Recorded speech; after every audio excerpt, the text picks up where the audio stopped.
का काम करते थे, लेकिन धन है ये बनारस की धरती, ये धन है बनारस की धरती। इस धरती पर एक लाल पैदा हुआ, इस धरती पर एक लाल पैदा हुआ। उस लाल का क्या नाम है? ओम प्रकाश। ओम प्रकाश राजभर लाल पैदा हुआ। ओम प्रकाश राजभर ने एक प्रतिज्ञा लिया, क्योंकि आप बसपा की भी राजनीति किए थे, आप कैडर के आदमी थे, आप मानव काउंसिल आपके साथ कदम से कदम मिलाकर चलने का काम करते थे, आपकी राजनीति की जानकारी थी। आप बनारस की सरजमी से एक नेता पैदा हुआ, ओम प्रकाश राजभर, और उन्होंने सियासत में मैं पहले तो नहीं कहना चाहता, सियासत में उन्होंने यह मुकाम पैदा कर दिया कि आज उत्तर प्रदेश ही नहीं, देश ही नहीं, विदेश में कहने को प्रकाश राजभर कौन है? देश नहीं विदेश में लोग कह रहे हैं कि प्रकाश राजभर कौन है, और उसके पीछे यहाँ की गरीब जनता, मजदूर जनता, जो गरीब जनता जिसके पास खाने के लिए नहीं, रहने के लिए नहीं है, वो जनता उनको देखने की, उनकी बातों को सुनने के लिए लड़ाई वो नेता आपके बीच में आया है। अब मैं एक बात करके आप लोगों के बीच से जाना चाहूंगा, हिंदू हो, मुसलमान हो, सिख हो, ईसाई हो, हम लोगों का नेता एक है। और मुसलमान एक ऐसी बिरादरी है जिसका कोई नेता नहीं, मुसलमान एक ऐसी बिरादरी है जिसका कोई नेता नहीं है, और मुसलमान नेता अपने वोट को सपा बसपा कांग्रेस से भेजकर भाजपा से दुश्मनी करते हैं, भाजपा से दुश्मनी करते हैं, कहते हैं कि भाजपा आ जाएगी, कहते हैं कि भाजपा करो, नहीं तुमको पाकिस्तान भेज देंगे, तुमको हिंदुस्तान से भगा देंगे। मैं पूछना चाहता हूँ, 10 साल हो गया, 10 साल हो गया हमारे देश के यशस्वी प्रधानमंत्री को, 10 साल हो गया, 10 साल में क्या मुसलमान बताए पाकिस्तान गए? आप बताइए, अगर राशन कार्ड अगर हिंदू को मिल रहा है तो मुसलमान को नहीं मिल रहा है, आवास हिंदू को मिल रहा है तो मुसलमान को नहीं मिल रहा है।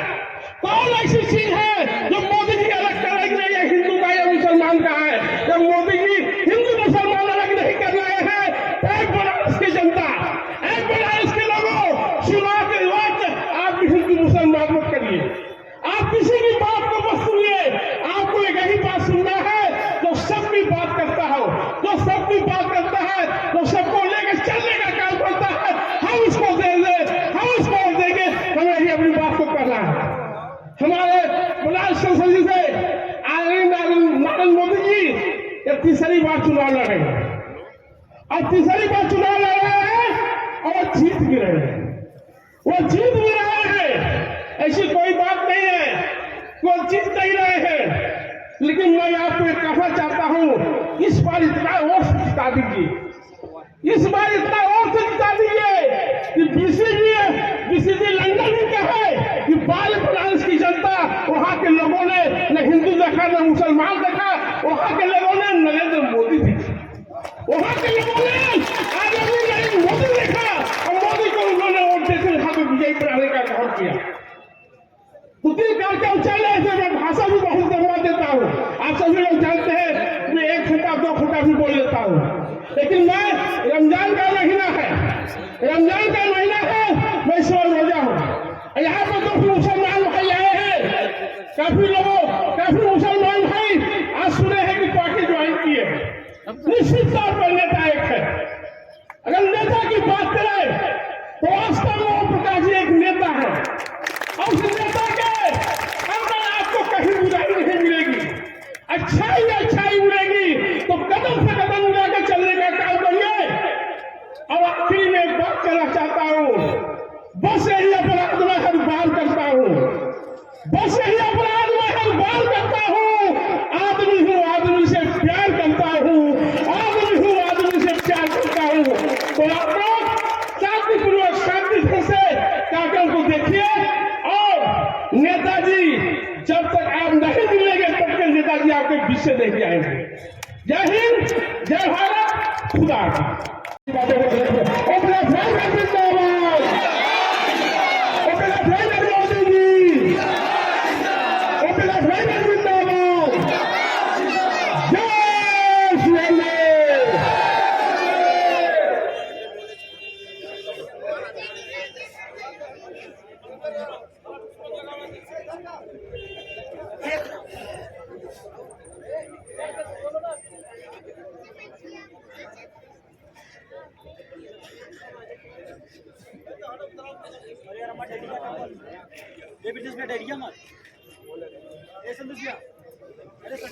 भारतीय समाज पार्टी द्वारा आयोजित जन चौपाल कार्यक्रम की अध्यक्षता करते हुए सम्मानित अध्यक्ष महोदय, संचालक महोदय, मंच पे विराजमान नेतागण, गायक साथी, सामने देश के नेताओं की तकदीर लिखने वाले जज मालिकों, पत्रकार भाइयों, सुरक्षा में लगे सुरक्षा कर्मचारी, अधिकारीगण, अभी हमारे नेताओं के द्वारा आप लोग कुछ बात को सुन रहे थे। हम तो नौजवानों को बधाई देता हूं जो नौजवान मोटरसाइकिल से टोल पर गए थे, उनके नाम पे जरा जोरदार ताली बजा करके स्वागत करूंगा। उनके जोश और जज्बे को तो हम सलाम करते हैं। इसी तरह अपना जज्बा बनाए रखो। देखो, आज हमारे आने का मकसद सिर्फ एक है।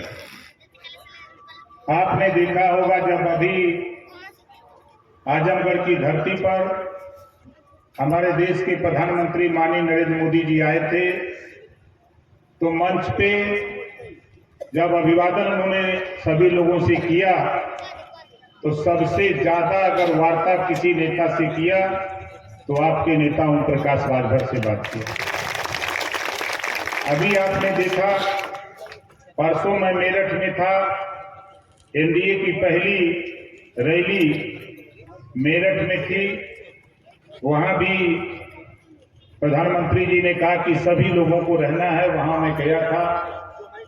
और वहां भी आपने अगर देखा होगा सोशल मीडिया, टीवी, अखबार, मैगजीन में, तो सभी नेताओं से मिलने के क्रम में सबसे ज्यादा समय दिया तो ओम प्रकाश राजभर को दिया मेरठ में। क्यों दिया? हम आपकी बात, जो आपकी समस्या है, उस समस्या से अवगत कराते हैं। देश के प्रधानमंत्री जी जब हमसे पूछते हैं धरातल की समस्या को, जब मैं उनको बताता हूं तो वो तमाम लोगों से राय मशविरा करते हैं, तो कहते हैं कि भाई एक नेता है जो सही बात जनता के बीच से निकाल करके हमारे यहाँ पहुंचाता है। ये बात अगर कोई कहता है तो ओम प्रकाश राजभर कहता है। ये हमारे देश के पीएम साहब कहते हैं। बहुत से साथियों के दिमाग में होगा कि अभी हम लोग समाजवादी पार्टी के साथ थे, ये बात सही थी। पिछले चुनाव विधानसभा का साथ थे। फिर बीच में जब कुछ दिक्कत उनको पैदा हुई कि ओम प्रकाश राजभर के बढ़ते हुए जनाधार से उनको चिंता लगी कि इनको किनारे किया जाए। आप बताओ, कभी शेर को कोई दबा सकता है कहाँ? शेर कहीं भी रहेगा, अपनी आवाज बुलंद करता रहेगा। खैर, 18 जुलाई 2023 पीएम साहब ने दिल्ली बुलाया। एचएम साहब जो हमारे गृह मंत्री जी हैं, माननीय जेपी नड्डा जी, दिल्ली बुलाया गया और मुझसे पूछा आप चाहते क्या? हमने कहा कि मान्यवर, मैं 3-4 बात आपके सामने रखना चाहता हूं। आपने एक देश में कानून पास किया है, एक देश एक राशन कार्ड। बनारस का जिसके पास राशन कार्ड है वो बंबई में भी जाके राशन ले सकता है उसी राशन कार्ड से। ऐसा कानून आपने पास किया है। हम चाहते हैं कि देश में एक समान शिक्षा हो, वन नेशन वन एजुकेशन की व्यवस्था पूरे देश में लागू कर दीजिए, यही हमारी सबसे बड़ी इच्छा है। हमने उनको समझाया कि जब कोई भी नौकरी के लिए सरकारी स्कूल में पढ़ने वाला छात्र और प्राइवेट स्कूल में पढ़ने वाला छात्र, दोनों में अंतर है। प्राइवेट स्कूल में अच्छी शिक्षा हो रही है और प्राइमरी सरकारी स्कूल में शिक्षा कमजोर है। सरकारी स्कूल में पढ़ने वाला गरीब कमजोर का बच्चा है, वहां फेल हो जाता है, इस नाते वो नौकरी नहीं पा रहा है और प्राइवेट स्कूल में पढ़ने वाले बच्चे उसको फेल कर देते। उन्होंने कहा कि ओम प्रकाश राजभर, ये बात तो मेरे जेहन में थी और मैं आपको आश्वासन करता हूं, आश्वासन देता हूं कि आप हमारी मदद करो, हमारे साथ आओ और इस बात को हम लागू करके देश में दिखाएंगे। ये देश के प्रधानमंत्री जी ने कहा। दूसरा उन्होंने पूछा, हमने कहा कि मान्यवर, मैं गांव में जब घूमता हूं एक बीमारी मैंने पकड़ा है। यहां जितने लोग आप लोग हो, वो बीमारी आपके घर भी है। वो बीमारी क्या है? कितने लोग बिजली के बिल से परेशान हो, जरा हाथ उठाओ। यही बीमारी है ना। अब देखो, इस बीमारी को किसी देश के नेता की हिम्मत नहीं है कि जो देश के प्रधानमंत्री जी के सामने रखे, लेकिन तेरा नेता, जब देश के प्रधानमंत्री जी ने पूछा तो मैंने कहा कि मान्यवर, एक कंपनी को स्मार्ट मीटर, बिजली का मीटर लगाने के लिए टेंडर मिला और वो कंपनी वाला जब गांव में अपना मेल ठेकेदार भेजा तो गांव के लोगों से कहा कि फ्री में ही मीटर लगत बा। तो गरीब सोचा कि फ्री में बा तो लगवाना। कुछ लोग सोचे कि बिजलियों फ्री में बा, तो मेल तो ठेकेदार कर दिया कि हाँ फ्री में बा। अब गरीब कतो पेड़े में, कतो खम्भा में, कतो मड़ई में, कतो दुआरे टंगवा लिए। अब 3 साल, 2 साल, 4 साल बीता तो किसी के यहाँ 25,000, 50,000, 1-1 लाख बिजली का बिल आ गया। जब बिल आ गया तब उसको परेशानी हुई है मान्यवर। और आपने तमाम अमीरों के कर्जे माफ किए हैं, तो गरीबों के भी कर्जे आप माफ कर दो, एक घरेलू बिजली का बिल माफ कर दो। उन्होंने 4 दिन के बाद जब मैं लौटा था तो मुख्यमंत्री योगी आदित्यनाथ जी ने बुलाया और कहा कि दिल्ली में क्या समझा के आए हो? हमने कहा आपको कैसे पता? उन्होंने कहा नहीं पता है, क्या समझाए हो बताओ। हमने कहा कि बिजली का बिल माफ कराना। बहुत से साथियों को पता होगा, जो चक्रवृद्धि ब्याज था आपके ऊपर सरचार्ज का 100% माफ करने की घोषणा ऊर्जा मंत्री अरविंद शर्मा जी से कराने का काम ओम प्रकाश राजभर ने करा दिया। उसका लाभ लाखों लोग लिए, फिर भी मेरे मन में चैन नहीं। मैंने प्रधानमंत्री जी से जब कहा था, उन्होंने कहा कि इस पे थोड़ा हमरा हाथ देंगे। आने वाले दिनों में हम चाहते हैं, ओम प्रकाश राजभर जी, जो तुम चाहते हो वही हम चाहते हैं। आने वाले दिनों में घरेलू बिजली का बिल हम 0 करके दिखाएंगे, ये हम आपको गारंटी के साथ कह रहे हैं। और परसों में मेरठ में जब था, इसी बात को प्रधानमंत्री जी बोल रहे थे तो मैं बैठ के हंस रहा कि मेरी बात जब दिल्ली में 18 जुलाई 2023 को हुई, आज वही बात देश के प्रधानमंत्री जी ने आज मेरठ की धरती पर वही बात बोल रहे हैं। इसका मतलब कि आने वाले दिनों में हमारा बिजली का बिल अब हम लोगों को देना नहीं पड़ेगा। गरीबों, तेरा घरेलू बिजली का बिल माफ करने की व्यवस्था देश के प्रधानमंत्री योजना बना चुके। ये बात वहां जब मैंने कहा, उनके जेहन में बैठ गई। तीसरी बात मैंने उनसे कहा कि मान्यवर, आपका एक प्रदेश है गुजरात, आप वहां से आते हैं, मैं तो आता हूं यूपी से। मैं तो यूपी से हूं और यूपी में बड़ी आबादी है। पूरे देश का सबसे बड़ा प्रदेश उत्तर प्रदेश है, 25 करोड़ आबादी। यहाँ का नौजवान बड़ी संख्या में बेरोजगार है, उनके रोजगार की व्यवस्था। उन्होंने कहा कि ओम प्रकाश राजभर, मुझे चिंता है, जो आप कहते हो सही कहते हो। जो रोजगार परक शिक्षा की बात जब मैंने उनसे कहा, उन्होंने कहा कि जब 4 से बात करते हो 5 से, हम कक्षा 6 से रोजगार परक शिक्षा हम नई शिक्षा नीति में लेकर के आ रहे हैं कि गरीब जब अपने अपने घर, अपने अपने आसपास जब विद्यालयों में पढ़ेगा तो उसको रोजगार परक शिक्षा दी जाएगी। अब उसको बाहर नहीं जाना पड़ेगा, उसको पैसा देकर उसके गांव में, उसके घर में ही रोजगार करने का काम व्यवस्था कराई जाएगी। ये बात देश के प्रधानमंत्री जी ने कहा। ये बात हिम्मत नहीं पड़ती। जब मैं बोल रहा था तो तमाम नेता थे वहां, हमसे कुछ लोग धीरे धीरे करें, कम बोलिए। उनके देखो भाई, हमारी आदत, हम तो बहुत बोलते हैं। हम जब बोलते हैं तो बहुत बोलते हैं, नहीं बोलते हैं तो सुनते हैं। हम तो आपसे कहने आए हैं कि आप बताओ, हम तो यहाँ माइक मंच लगाए हैं नेताजी लोग, और ये लोग भाषण दिला रहे हैं। पहले तो आप बताओ, आप लोगों के आशीर्वाद से हम विधानसभा 7 साल से हैं, दूसरे टर्म में। विधानसभा में आपकी लड़ाई ओम प्रकाश राजभर ने 403 विधायकों में ओम प्रकाश राजभर ने सदन में तेरी लड़ाई लड़ा कि नहीं लड़ा? कितने लोगों को पता है? जरा हाथ उठाओ जो आप लड़ा है। और आपको बता दूं, हमारे 2-4 साथी हैं बनारस के, जिनको पता नहीं है, आपको गुमराह करते हैं। पिछली सरकार तो छोड़ दीजिए, इस सरकार की बात अगर हम करें तो भर राजभर को एसटी में ले आने की गुमराहियत पैदा करने वाले लोगों, 17 जिले का सर्वे सीएम योगी आदित्यनाथ जी से करवा दिया हूं।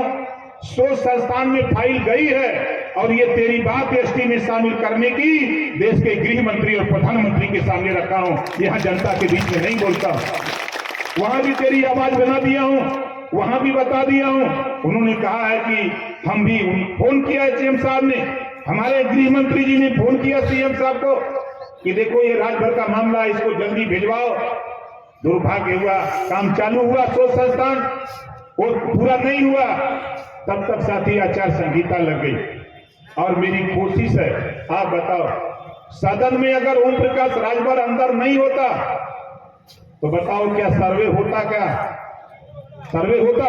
नहीं होता। लेकिन हमारे 2-4 साथी है जो गुमराह करते हैं। हम उन साथियों से कहना चाहूंगा, अगर आपके पास विवेक और बुद्धि है तो ये सोच लो कि सदन के अंदर ही रह करके नेता तेरी लड़ाई लड़ करके तुझे आरक्षण दिला सकता है, वरना सदन के बाहर नहीं दिला सकता है। और ये ओम प्रकाश राजभर हम आपके लिए हैं। आपने देखा, हम आपके लिए बराबर लड़ते हैं, और हम तो चाहते हैं कि चुनाव जीतेगा, सरकार बनेगी, सदन, अगला सदन चलेगा, उसके बाद विधानसभा में यहां से प्रस्ताव भिजवाकर उत्तर प्रदेश में 1 सीट हमको मिली, लोकसभा घोषित सीट मिली है। वहां पार्टी के नेताओं ने डॉक्टर अरविंद राजभर को प्रत्याशी बनाया, और प्रत्याशी बनाया है, और वहां के लोगों ने मन बनाया है, भारतीय जनता पार्टी, निषाद पार्टी, अपना दल के साथी मन बनाए हैं कि डॉक्टर अरविंद राजभर को दिल्ली की पार्लियामेंट में भेज करके हम वहां बहस कराएंगे आरक्षण के सवाल पे। ये घोसी की जनता, वहां के लोग कर रहे हैं, भारतीय जनता पार्टी के लोग वहां काम कर रहे हैं, और हमारे साथी लोग गुमराह कर रहे हैं। आप देख सुन लो साथी, ओम प्रकाश राजभर बनने के लिए पहले 14 साल गांव-गांव घूमो। ओम प्रकाश राजभर आज 22वां साल है। पूरे बनारस को छोड़ दो, पूरे देश में चुनौती देता हूं।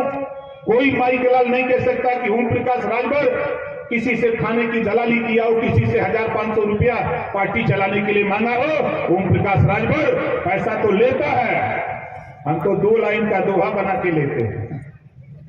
मांगो उसी से जो दे दे खुशी से, और कहे ना किसी से। हम ऐसे लोगों से लेते हैं और लेके पार्टी चलाते हैं।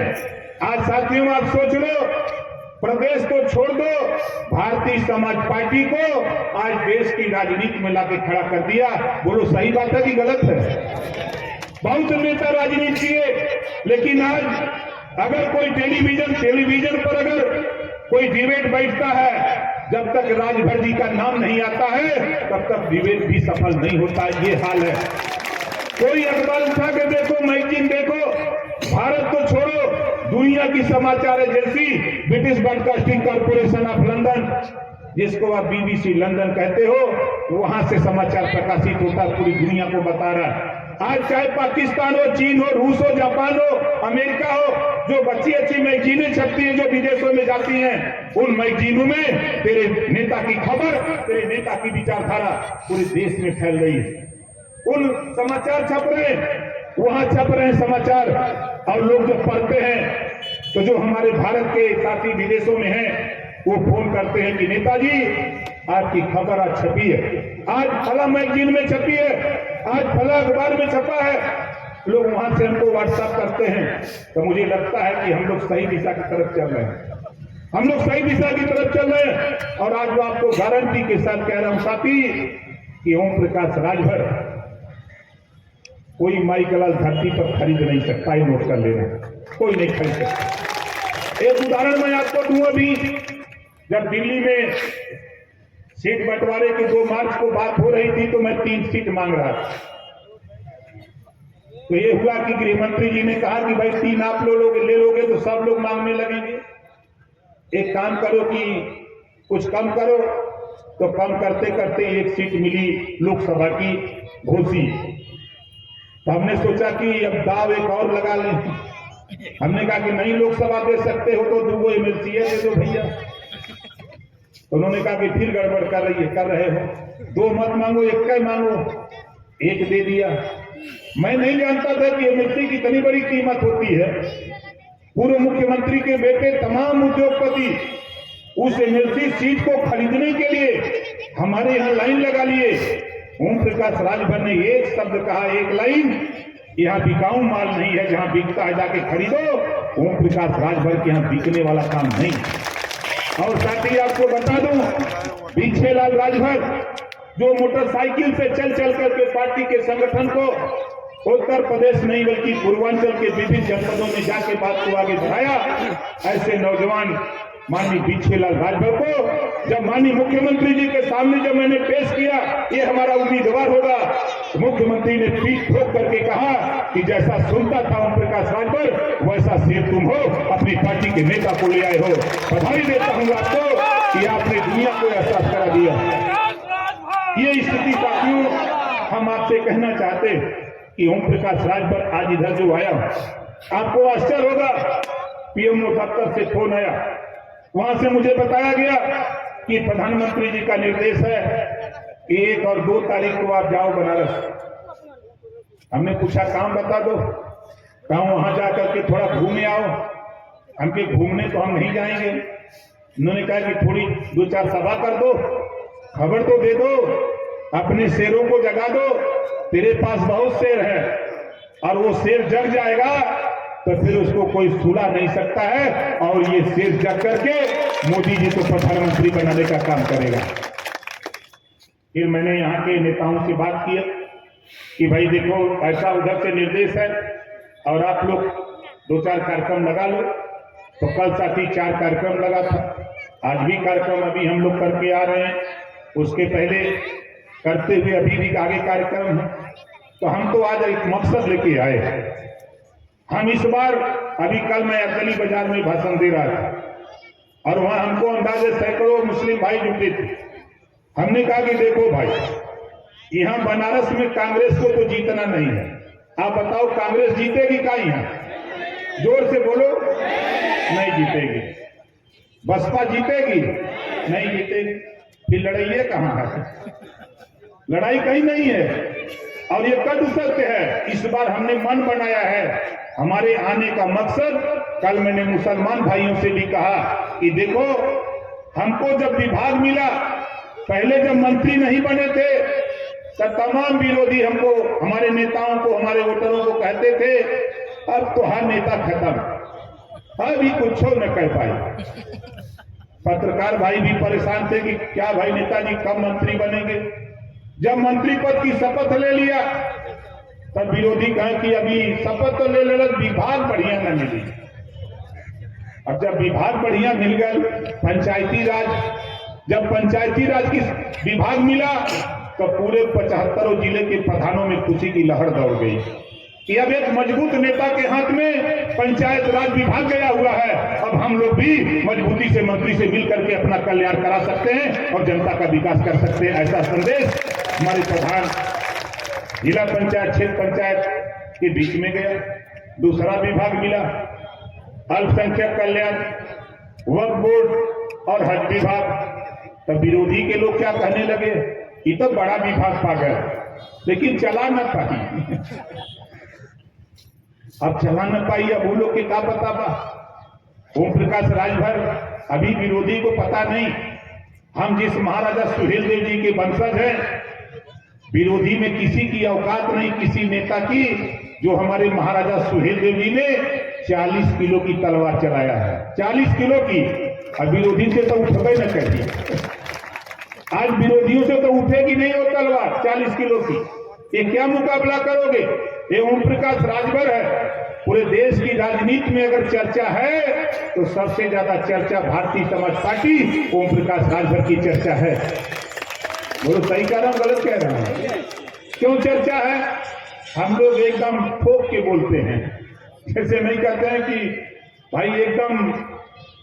तो हमारा मकसद साथियों, हमने जो वादा किया प्रधानमंत्री जी से, जब अल्पसंख्यक विभाग मिलने के नाते हमने मुसलमान भाइयों से कहा कि देखो बहुत बढ़िया मौका है, कांग्रेस जीतेगी नहीं, सपा बसपा जीतेंगे नहीं, आप वोट देके क्या करोगे? आप अपना विकास चाहते हो, आप अपना भला चाहते हो, तो मैं कहता हूं कि एक बार सब लोग मिल करके मुसलमान भाइयों मजबूती से एक एक वोट मोदी जी को दो, और 543 जो लोकसभा के चुनाव हो रहे हैं, सबसे ज्यादा वोट से अगर देश में कोई जीते तो माननीय नरेंद्र मोदी जी को जिता करके संदेश देने का काम करो। जब आप पूरे देश में संदेश दोगे, पूरे दुनिया में संदेश जाएगा, तो बनारस के लोगों, पूरे दुनिया में तेरी चर्चा होगी कि बारे बनारस के लोगों और भारतीय समाज पार्टी के लोगों, सबसे ज्यादा चर्चा तेरी होगी। सबसे ज्यादा चर्चा तेरी होगी कि वो शेर आया और शेर ने ललकारा, और सुन करके शेर की आवाज और लोगों के मन में जोश जगा, और बूथ पर जाकर के कमल वाली बटन दबा करके मोदी जी को प्रधानमंत्री बनाने के लिए पूरे देश में सबसे ज्यादा वोट देकर के जिताने का काम किया। ये संदेश जाएगा पूरे दुनिया में, पूरे देश में। ये काम के लिए हमको इधर भेजा गया है। तो हम आप लोगों से कहूंगा कि भाई देखो, यहाँ जितने लोग हो, आप पहले तो ये बताओ कितने लोग हमारी लड़ाई से संतुष्ट हो? जरा हाथ उठाओ, संतुष्ट हो सब कोई? तो सब लोगों को मिलकर के, हमारे जैसे सुनील पटेल जी यही हैं, जोरदार ताली बजा के इनका स्वागत करिए। भाई राजेंद्र पटेल जी हैं, जोरदार ताली बजा करके राजेंद्र जी का स्वागत करिए। वीरेंद्र राजभर जी जो मंडल महासचिव हैं, ये हमारे साथ जेल में गए थे, हो याद है ना? किसके लिए गए थे? आपके लिए जेल में गए थे। कोई चोरी चमारी हम लोग नहीं किए थे, आपको अधिकार दिलाने के लिए, आपके संगठनों के लिए हम लोग जेल में गए थे। हमारे दुर्गा प्रसाद राजभर जी हैं जो जिला महासचिव हैं, जोरदार ताली बजा के उनका स्वागत करिए। भाई बंसराज राजभर जिला महासचिव, राजनाथ राजभर विधानसभा अध्यक्ष बनी है। राजनाथ जी, ताली में दम नहीं। भोदे राजभर जो ब्लॉक महासचिव हैं, कैलाश राजभर मंडल महासचिव, रमाशंकर राजभर ब्लॉक अध्यक्ष, भूतनाथ राजभर प्रचार मंत्री, सिद्धार्थ राजभर जिलाध्यक्ष युवा मंच, शीतला राजभर, विक्की राजभर पूर्व प्रधान अखरी, विक्की राजभर, जोरदार ताली बजा करके विक्की का स्वागत करिए। गोपी शंकर जी जो मंडल के उपाध्यक्ष हैं, गुड्डू राजभर पूर्व पार्षद प्रत्याशी, गौरव पाटिल जी जो कानपुर नगर से आए हुए हैं, पार्टी की सदस्यता ज्वाइन कर रहे हैं, अजय राजभर जो सेक्टर अध्यक्ष हैं, श्यामजी बाबा जो जिला महासचिव हैं, अरविंद राजभर जो विधानसभा महासचिव, शोभनाथ राजभर अखरी, सीधी राजभर पहलू विधानसभा उपाध्यक्ष, भागवत राजभर क्षेत्र पंचायत सदस्य, शिव पूजन राजभर विधानसभा कमांडर, हरिनाथ राजभर जो जिला उपाध्यक्ष हैं, धनंजय सिन्हा पूर्व प्रधान सेक्टर अध्यक्ष, उमाशंकर राजभर पहलवान, रानी चौबे महिला मंच महानगर अध्यक्ष। जोरदार ताली बजाकर स्वागत करिए। और हम आपसे जानना चाहते हैं साथियों कि यहाँ हम सबका चुनाव चिन्ह कमल का फूल, यहाँ आप कमल के फूल पर बटन दबाएंगे तो घोसी में भारतीय समाज पार्टी के प्रत्याशी डॉक्टर अरविंद राजभर को छड़ी पर वोट मिलेगा। आप यहाँ वोट देंगे तो हुआ छड़ी पर मिलेगा। जानते हैं क्यों? यहाँ भारतीय जनता पार्टी, अपना दल, निषाद पार्टी, राष्ट्रीय लोक दल जो हमारे गठबंधन के साथी हैं, हम सभी लोग एक दूसरे को वोट दे रहे हैं। जहां जहां हम लोग लड़ रहे हैं, जहां अपना दल लड़ रहा है, जहां लोक दल लड़ रहा है, राष्ट्रीय लोक दल, जहां भारतीय समाज पार्टी, जहां भारतीय जनता पार्टी, हम एक दूसरे को वोट देकर जिताने का काम कर रहे हैं। इस नाते हम कह रहे हैं, हिया देवा तो हुआ मिली, हिया देवा तो हुआ मिली, कहाँ मिली? घोसी मिली। समझे थे ना? ये बदे ये बतावा, आज के बाद यहाँ पूरे बनारस में ये ऐसा सेंटर है अखरी कि यहाँ से आवाज उठेगी तो बड़ी बड़ी बकरी में चला जाएगा।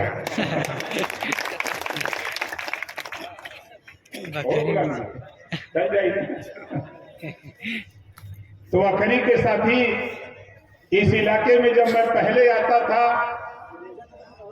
तो मुझे लोगों को भी आश्चर्य लगता था कि नेता क्या करेगा।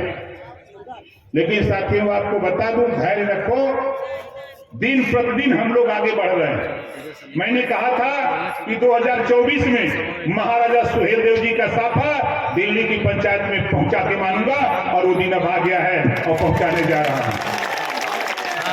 कल तक जो महाराजा सुहेलदेव जी को नहीं जानते थे, आज BBC लंदन से प्रचार हो रहा है, वहां से प्रचार हो रहा है। इस नाते हम आपसे कहना चाहता हूं साथी कि आज जो PMO ऑफिस दिल्ली से जो मैसेज है, उसी के संदेश को हम आपको देने के लिए इधर आए। तो जो लोग बैठे हैं वो लोग खड़े हो जाइए और हमारे साथ नारा लगाइए। हमारी तरह दोनों हाथ ऊपर करिए। देखा, जे हाथ ना उठाई आखरी का दरिद्र वही के घरे। हम बोलेंगे हमारी बटन कहाँ दबेगी, आप बोलेंगे कमल के निशान पे। हमारी बटन कहाँ दबेगी, हमारी बटन कहाँ दबेगी, हमारी बटन कहाँ दबेगी, हमारी बटन कहाँ दबेगी। भारत माता की, भारत माता की, भारत माता की। भारतीय समाज पार्टी, भारतीय समाज पार्टी, जय सुहेलदेव, जय सुहेलदेव, जय सुहेलदेव। इसी बात के साथ आयोजक साथियों को बधाई देते हुए, आप लोगों से आशीर्वाद की कामना करते हुए अपनी बारी को एक विराम देता हूं। जय भीम, जय भारत, जय सुहेलदेव, खुदा हाफिज, जय श्री राम। नेताजी को ये सर थोड़ा समाज रहेंगे हम, आप लोग जगह दे दे। ये हमारी नेत्री जी के लिए माला बनवा कर 51 किलो का माला लेकर आए, हम पिताजी के तरफ से और आप सबके तरफ से जोरदार ताली बजाकर आप लोग कर तालियों से स्वागत करें।